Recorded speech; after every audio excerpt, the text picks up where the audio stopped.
آپ صلی اللہ علیہ وآلہ وسلم نے فرمایا، 3 شخص کہیں باہر جا رہے تھے کہ اچانک بارش ہونے لگی۔ انہوں نے ایک پہاڑ کے غار میں جا کر پناہ لی۔ اتفاق سے پہاڑ کی ایک چٹان اوپر سے لڑکی اور اس غار کے منہ کو بند کر دیا جس میں یہ تینوں پناہ لیے ہوئے تھے۔ اب ایک نے دوسرے سے کہا کہ اپنے سب سے اچھے عمل کا جو تم نے کبھی کیا ہو نام لے کر اللہ تعالیٰ سے دعا کرو۔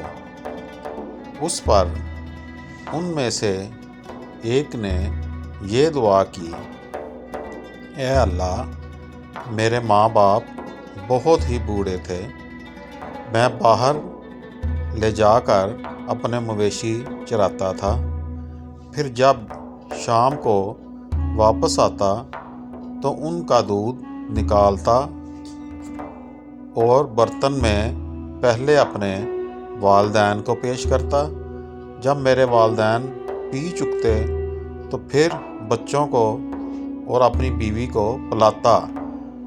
اتفاق سے ایک رات واپسی میں دیر ہو گئی اور جب میں گھر لوٹا تو والدین سو چکے تھے۔ اس نے کہا، پھر میں نے پسند نہیں کیا کہ انہیں جگاؤں۔ بچے میرے قدموں میں بھوکے پڑے رو رہے تھے۔ میں برابر دودھ کا پیالہ لیے والدین کے سامنے اس طرح کھڑا رہا یہاں تک کہ صبح ہو گئی۔ اے اللہ، اگر تیرے نزدیک بھی میں نے یہ کام صرف تیری رضا حاصل کرنے کے لیے کیا تھا تو ہمارے لیے اس چٹان کو ہٹا کر اتنا راستہ تو بنا دے کہ ہم آسمان کو تو دیکھ سکیں۔ حضرت صلی اللہ علیہ وآلہ وسلم نے فرمایا، چنانچہ وہ پتھر کچھ ہٹ گیا۔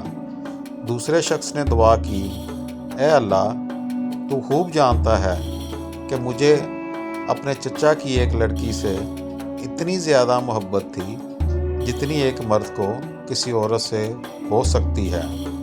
اس لڑکی نے کہا، تم مجھ سے اپنی خواہش اس وقت تک پوری نہیں کر سکتے جب تک مجھے 100 اشرفی نہ دے دو۔ میں نے ان کے حاصل کرنے کی کوشش کی اور آخر اتنی اشرفی جمع کر لی۔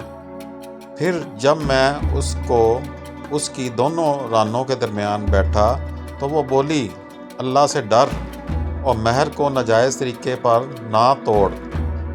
اس پر میں کھڑا ہو گیا اور میں نے اسے چھوڑ دیا۔ اب اگر تیرے نزدیک بھی میں نے یہ عمل تیری ہی رضا کے لیے کیا تھا تو ہمارے لیے نکلنے کا راستہ بنا دے۔ حضرت صلی اللہ علیہ وآلہ وسلم نے فرمایا، چنانچہ وہ پتھر 2/3 ہٹ گیا۔ تیسرے شخص نے دعا کی، اے اللہ، تو جانتا ہے کہ میں نے ایک مزدور سے ایک فرق جوار پر کام کروایا تھا۔ جب میں نے اس کی مزدوری اسے دے دی تو اس نے لینے سے انکار کر دیا۔ میں نے اس جوار کو لے کر بو دیا۔ کھیتی جب کٹی تو اس میں اتنی جوار پیدا ہوئی کہ اس سے میں نے ایک بیل اور ایک چرواہا خرید لیا۔ کچھ عرصے بعد پھر اس نے آ کر مزدوری مانگی کہ خدا کے بندے، مجھے میرا حق دے دے۔ میں نے کہا کہ اس بیل اور اس کے چرواہے کے پاس جاؤ کہ یہ تمہاری ہی ملک ہیں۔ اس نے کہا کہ مجھ سے مذاق کرتے ہو؟ میں نے کہا، میں مذاق نہیں کرتا، واقعی یہ تمہارے ہی ہیں۔ تو اے اللہ، اگر تیرے نزدیک یہ کام میں نے صرف تیری رضا حاصل کرنے کے لیے کیا تھا تو یہاں ہمارے لیے اس چٹان کو ہٹا کر راستہ بنا دے۔ چنانچہ وہ غار پورا کھل گیا اور وہ تینوں شخص باہر آ گئے۔